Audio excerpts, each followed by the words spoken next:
Good morning, everybody, and welcome to CPAC 2021 here in Dallas, Texas.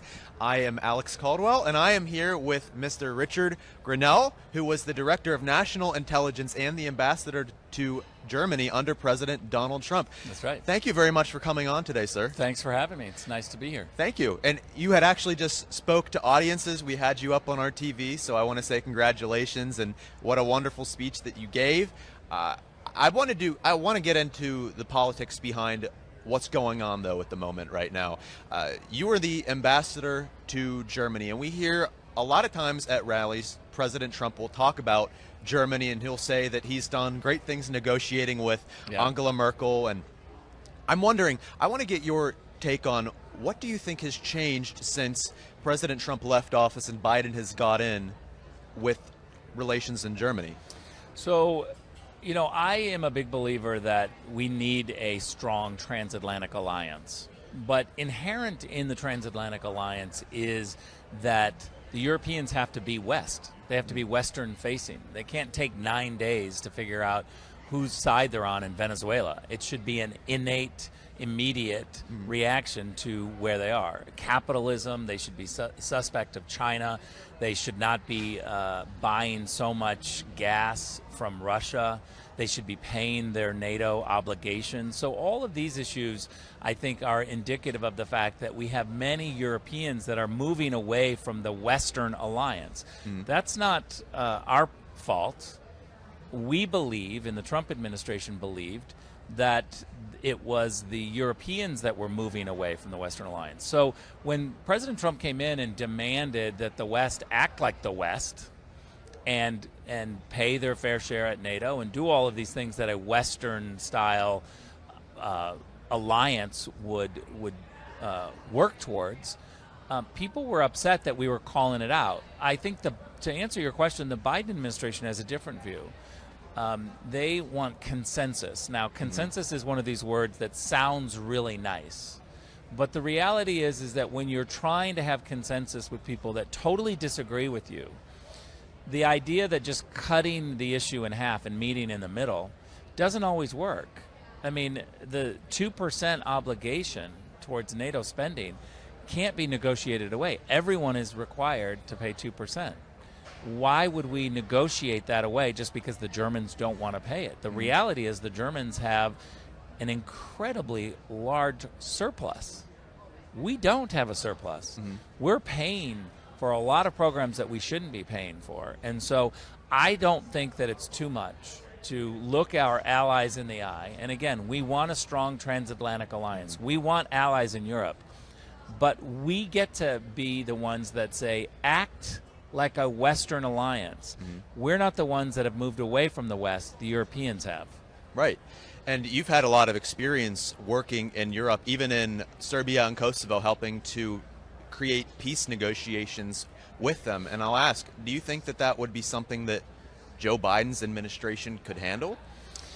I'm glad you brought this up. It's a really great issue. More people need to be paying attention to what's going on in the Balkans. And Donald Trump's historic economic normalization agreement was something 20 years in the making. And too many people have tried to forge peace between many countries and to have a normalization. And what we decided to do is to look at the situation in terms of what Donald Trump thinks drives success, which is the economy and job creation. It's hard to look at people who won't recognize the validity of each other and say to them, let's sit down and have a political discussion about normalization, when you really need jobs. You need economic development. You need a normalization of the economy. And so we went in and rejected the politics. And that didn't get enough media attention. That we were actually the ones that said, let's stop the politics. Let's just try to do job creation, economic development. Let us teach you how we can get American companies into the Balkans to grow your economies and to create jobs here. They, at first, really, no one had tried that. And they were reluctant at first because they thought, really, what's the motive behind this? And I had to convince them over time, we're not going to do the politics, we're going to do economic development. We forged this great agreement. We got both sides to put the normalization talk, the seeking to get other countries to support them. Like, for instance, the Serbs were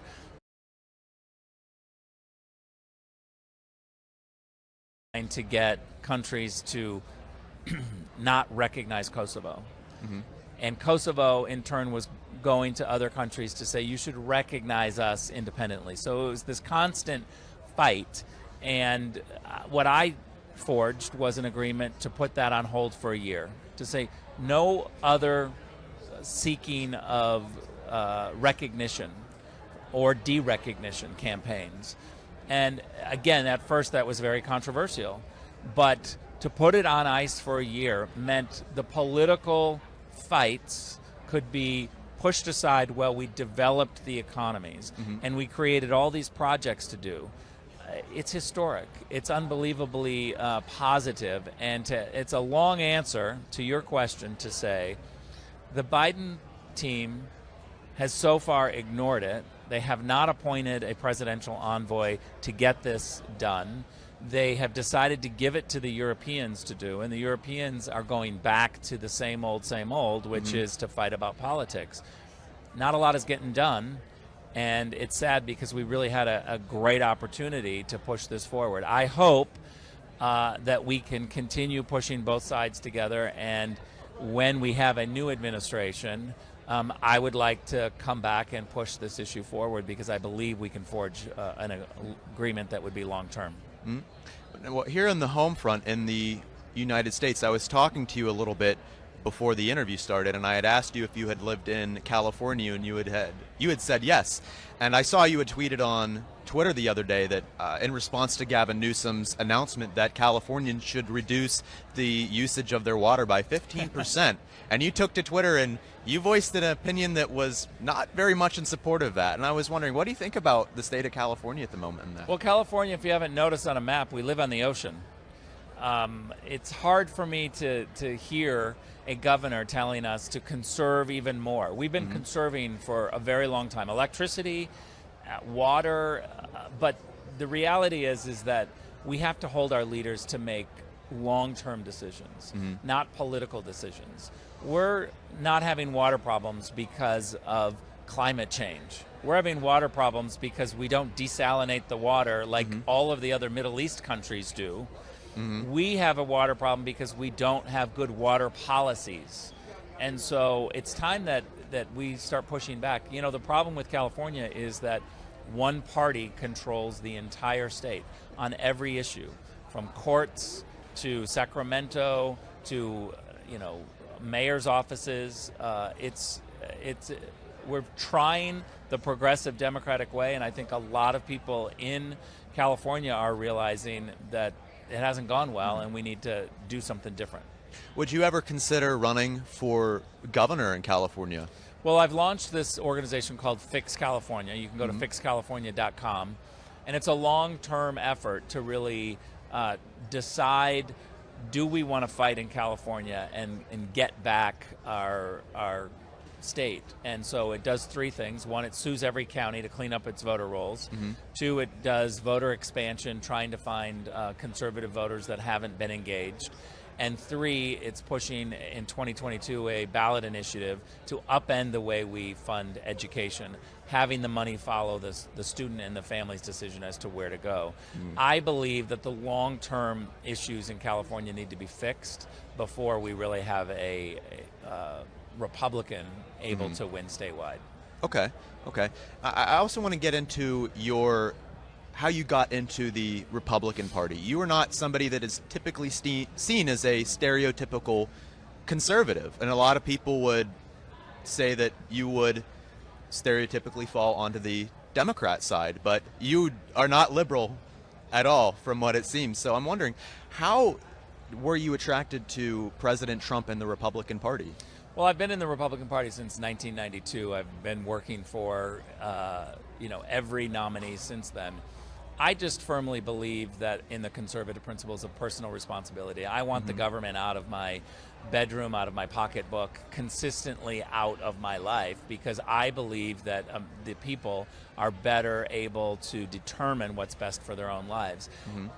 In other words, I believe in diversity and tolerance.